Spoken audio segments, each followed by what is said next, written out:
Bwana mambo vipi? Nimekuletea ramani hapa, ni ramani ya vyumba viwili vya kulala.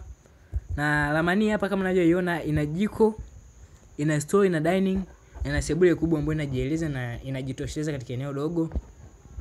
Na ramani yenyewe hapa, chumba kimoja ni self bedrooms, lakini kuna chumba cha nje ambacho ni single bedroom, na kuna choo cha wote, yani choo cha public. Na ni ramani ambayo inajieleza, na ramani imechorwa kisasa zaidi. Urefu wa jengo hili hapa ni mita 8.45 na upana wa jengo hili hapa ni mita 13.75. Kwa hiyo jengo hili hapa ni kubwa na linajieleza kabisa. Ni jengo ambalo lina kila kitu ndani, ambalo ukihitaji vitu hautohangaika kwamba uweke kitu fulani nje.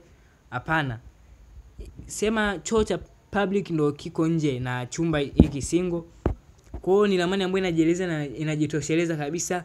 Kama unavyoiona jinsi ilivyo, utaenda kuiona picha pia kwenye picha za 3D.